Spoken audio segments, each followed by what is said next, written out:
Hello everyone. हमारे current affair series का ये जुलाई मंथ की मैगज़ीन का डिस्कशन होगा। इसमें भी हम उसी तरह part by part in different parts जैसे हमने प्रीवियस वीडियोस में कवर किया है उसी तरह पूरे जुलाई मंथ की मैगज़ीन को कवर करेंगे। तो हमारा जो पहला टॉपिक है वो है पॉलिटी एंड गवर्नेंस। इसमें हमारा पहला पॉइंट है यूनिफॉर्म सिविल कोड। इसमें हम बिल्कुल इंपॉर्टेंट चीज़ पे ही फोकस करेंगे, कोई इधर उधर की चीज़ नहीं रहेगी। आपके जो काम की है प्री पर्सपेक्टिव से उसको यहाँ पर कवर किया जाएगा। तो पहला यूनिफॉर्म सिविल कोड, इससे रिलेटेड एक आर्टिकल है, आर्टिकल 44 इन डीपीएसपी। इसका डिस्कशन कब कब हुआ है? एक लेक्स लो की रिपोर्ट है जो 1840 में आई थी और BN राव कमेटी 1941 में, राइट। तो इन दोनों का कि सबसे पहली बार कब हुआ था, तो आप ये बोल सकते हैं कि लेक्स लो की रिपोर्ट में। इसके बारे में आप पढ़ सकते हैं ये क्या है, और BN राव कमेटी भी इसी से रिलेटेड है। Then judicial pendency. Judicial pendency से रिलेटेड कौन सा एक प्रोजेक्ट है? Project Sahyog to reduce pending cases. Supreme Court declared the third extension to the Directorate of Enforcement, that is ED chief, is invalid. Supreme Court upheld the amendment of CVC Act 2021, Delhi Special Police Establishment Act 2021 and the Fundamental Rules 2021. Amendment ये उतना ज़रूरी नहीं है कि कौन कौन सा amend किया। बेसिकली इसमें यह है कि अमेंडमेंट, ये जो अब जो फैक्ट आएगा ये बहुत ज़रूरी है कि amendment allow the tenures of the directors of the CBI and the ED a maximum of 3 annual extensions. अब देखिए enforcement of ED, enforcement of acts by ED कौन कौन सा? PMLA, FEMA, fugitive economic offenders act 2018 and sponsoring agency under the Conservation of Foreign Exchange and Prevention of Smuggling Activities Act 1974। तो इसके under कौन कौन से एक्ट्स आ सकते हैं? ये जो इन्फोर्स करता है ED वो ये है। डायरेक्टरेट ऑफ इन्फोर्समेंट ED किसके अंडर है? Department of revenue, minister of finance के अंडर है। तो कई बार लोग मिनिस्ट्री ऑफ होम अफेयर से भी कंफ्यूज हो सकते हैं, लेकिन नहीं। ED director is appointed as per provisions of CVC Act 2003. Tenure should not be less than 2 years. कम से कम and any transfer has to be sanctioned by the appointing committee chaired by CVC। तो यहाँ पर CVC है, ये भी आपको ध्यान रखना है। The mandatory 2-year appointment period is followed by maximum 3 annual extensions under CVC Act 2021। Power of the Directorate of ED, Directorate of Enforcement, that is ED, power to seize assets, power to summon भी है, power to arrest भी है for violation of PMLA and FEMA 1999 without waiting for registration of formal FIR by police. तो इस type की चीज़ें हो सकती है कि FIR की ज़रूरत नहीं है इन दोनों एक्ट के अकॉर्डिंग के रिलेटेड। अगर कुछ भी ऐसा कोई भी ऐसा मैटर होता है तो रिकॉर्ड एडमिसिबिलिटी, ये भी उसके पास पावर है, ठीक है। Then multi state cooperative societies. तो सुप्रीम कोर्ट कौन से केस में? Union of India versus Rajendra Shah and others 2021 stated that part 9B of the Constitution of India applies only to the multi-state cooperative societies।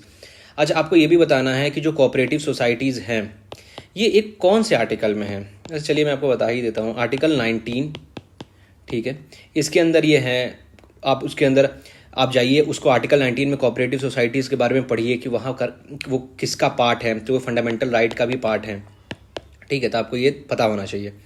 तो ऐसे connect करके पढ़ने में थोड़ा सा सही रहता है, ठीक है। अच्छा एक और भी है, कहाँ पर? DPSP में। अच्छा चलिए ये तो आप बताइए DPSP में ये कौन से आर्टिकल है कोऑपरेटिव सोसाइटी से related? Right to silence. Supreme court said that all accused have the right to silence and investigators can not force them to speak up और admit guilt. Right to silence inmates कौन सा article में? Article 23 which states that no one can be compelled to be witness against himself. Protection is limited only to criminal proceedings. Right is not available to a person being interrogated under in act के under जो करता है जैसे FEMA, custom act, उसमें ये right available नहीं है right to silence का, since the person is not accused of an offence and isn't entitled to a lawyer. Central board of indirect taxes and customs issues a SOP to limit the usage of freebies liquor to attract voters. तो इसका usage को लोकर, तो ये उतना ज़रूरी नहीं है। CBSE आपको ये ज़्यादा ज़रूरी कि CBIC है किसके अंडर? मिनिस्ट्री ऑफ फाइनेंस के अंडर है। Dark patterns. डार्क पैटर्न होते क्या हैं? Advertising standards council of India के इशू गाइडलाइन इशू किया है किसको रिलेटेड? डार्क पैटर्न्स को लेकर। डार्क पैटर्न क्या है? एक user interface crafted to trick और manipulate users into making choices detrimental to their interest. मतलब कि एक ऐसा, जैसे यूजर्स जो है ना, जो कंज्यूमर्स हैं, उनको इस तरीके से मैनिपुलेट करना ताकि वो उन चीज़ों का कंजम्पशन करे, उन चीज़ों को लेकर उन चीज़ों को चूज़ करें जो उनके लिए बेनिफिशियल नहीं है, हार्मफुल हैं, राइट। जैसे कि ज़्यादा expensive product, buying more than what is initially disclosed, तो paying more than what is initially disclose, मैंने पहले जितना बोला कि उससे ज़्यादा पे, तो उनको उनके जो वेलफेयर को, उनके कंज्यूमर के इंटरेस्ट को तो हार्म ही हो रहा है ना। तो वो डार्क पैटर्न है जो एक तरीके से आपको डार्क, क्या जो मतलब अनक्लोज्ड अनडिस्क्लोज्ड जो एलिमेंट्स होते हैं किसी भी इकोनॉमिक एक्टिविटीज़ में।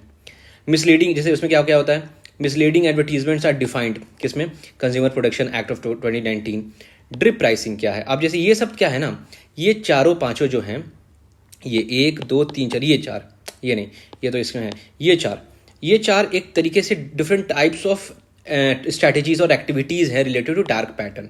जैसे ड्रिप प्राइसिंग क्या है, the elements of cost are not revealed up front, तो एलिमेंट जो कॉस्ट है ना पूरी तरीके से सामने खुद शुरुआत में नहीं बताया जाएगा, बाद में आपको पता चलेगा अच्छा इसमें ये था, इसमें ये था। तो एक ड्रिप प्राइसिंग है। फॉल्स अर्जेंसी है, फिर डिस्टिंग्विश्ड एड्स है, एंड वेट एंड वॉच है। तो ऐसे चारों टर्म दे दिया तो ये आप डार्क पैटर्न से रिलेटेड समझ जाएंगे, और डार्क पैटर्न आप समझ ही गए वो क्या है। देन फॉल्स अर्जेंसी क्या है, phenomena when companies state or imply that quantities of product or service are more limited than they actually are. Distinguished ads क्या है, advertisements resembling editorial or organic content must disclose that it is an advertisement like paid reviews, influencer post. तो अब जैसे कोई organic बोलता है कि ये तो ऑर्गेनिक है, ये तो नेचुरल है, तो उसको ये बताना पड़ेगा कि जो इसको इन्फ्लुएंस कर रहा है, जो उसको एडवर्टाइज कर रहा है कि ये पेड है, ये खुद से वो नहीं कर रहा है। वेट एंड वॉच, इसलिए आप कभी कभी देखेंगे कि जो इन्फ्लुएंसर, यूट्यूब इन्फ्लुएंसर्स होते हैं, वो अपने जब यूट्यूब उनका चैनल चलता है तो ऊपर वो पेड एडवर्टीजमेंट लिख कर आते हैं, या पेड ऐड करके लिख कर आता है, कि लोगों को ये पता रहे, ये रहे कि ये नेचुरल नहीं है कि वो खुद से वो यूज़ करके बता रहे हैं, यार it is more of a paid thing. Wait and watch, advertising one product और सर्विसेज बट डिलीवरिंग अनदर, या लोअर क्वालिटी, तो जैसा प्रॉमिस किया वैसा प्रोडक्ट नहीं हुआ। ये आपका पॉलिटी खत्म हो गया। नाउ IR, इंटरनेशनल रिलेशंस के ऊपर हम आते हैं। Agreements like open sky air bubble arrangements exist to restore air connectivity between two countries. Open sky तो फिर भी आप समझिए, एयर बबल अरेंजमेंट्स किससे रिलेटेड है, restore air connectivity between two countries, ये आपको पता होना चाहिए टर्म किससे क्या रिलेटेड है। India and France, France has emerged as the second largest exporter of defence equipment of India.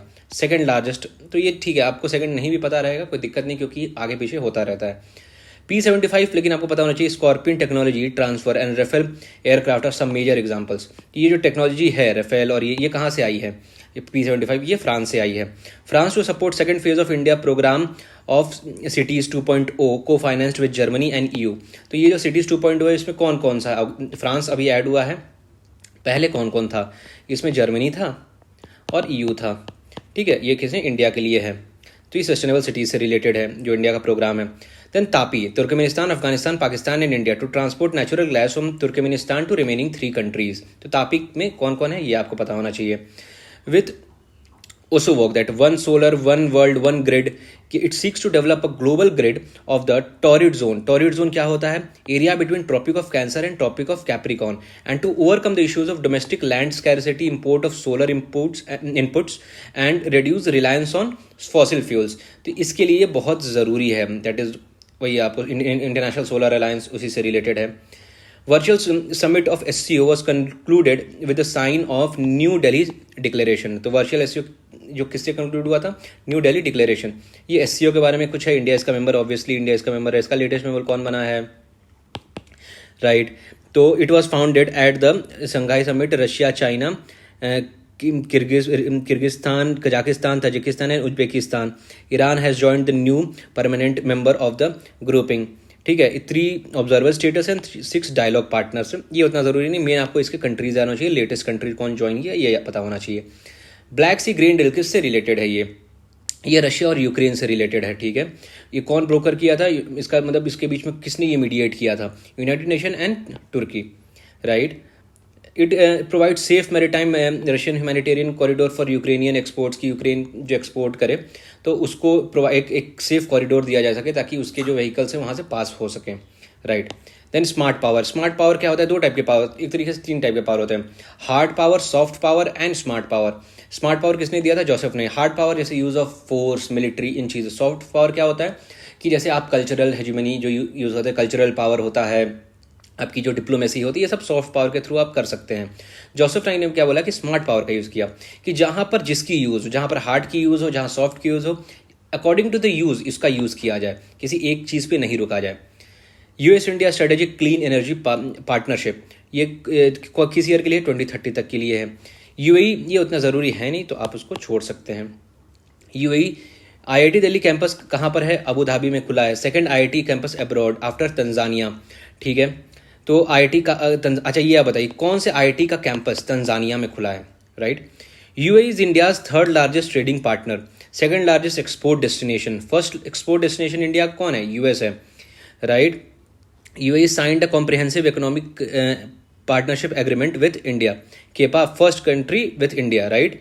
ये आप देखिए, इस टाइप के फैक्ट्स आपको पता होना चाहिए। चलिए, बिम्स्टेक, बिम्स्टेक क्या बोल रहा है कि सेक्रेटरीट कहाँ पर है बिम्स्टेक का? Dhaka, Bangladesh. Is a regional organisation, 1987 में हुआ। कौन सा डिक्लेरेशन के थ्रू? बैंकॉक डिक्लेरेशन के through. It was established as, मैंने पहले तो कम कंट्रीज थे बाद में, लेकिन ये चीज़ बाद में फिर लोग ऐड होते चले गए तो उनसे ये हो गया। जैसे बिस्टेक की तरह इस्टेब्लिश हुआ था Bangladesh, India, Sri Lanka and Thailand, बाद में म्यांमार, नेपाल, भूटान हो गए। तो टोटल अभी कितने कंट्रीज हैं? 7 कंट्रीज हैं इसमें। Group of global crisis response group, India has joined United Nations GCRG. तो ये जीसीआरजी किसका ग्रुप है? यूनाइटेड नेशन का है। इंडिया ने इसको ज्वाइन कर लिया है। It is overseen by champions group compromising of head of state on government of Bangladesh, Barbados, Denmark, Germany, Indonesia and Senegal, right. ये आपको पता होना चाहिए कि ये इसको कौन ओवरसी कर रहा है, चैंपियन ग्रुप। चैंपियन ग्रुप में कौन कौन है ये आपको पता होना चाहिए। India hosted the 4th clean energy ministerial, the CEM4 and 8th mission innovation that MI8 meeting. जो CEM है ना, क्लीन एनर्जी मिनिस्ट्रियल है, इसमें 29 कंट्रीज है, इसमें इंडिया भी इसका एक मेंबर है। Comprehensive and progressive agreement for trans Pacific partnership, UK signed the treaty to join CPTPP, right. तो यूके ने एक ये साइन कर लिया है। CPTPP is a CPTPP is a free trade agreement, ये एक FTA है, right.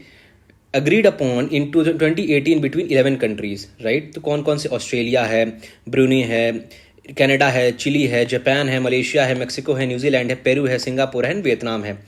All 11 countries of CPTPP are members of Asia Pacific economic cooperation. UK will become which member? 12th member and first in Europe to join this inception. तो ये आपको UK इसलिए जरूरत है कि यूरोप के फर्स्ट है और ये 12th मेंबर है और रिसेंटली ये इशू हुआ है।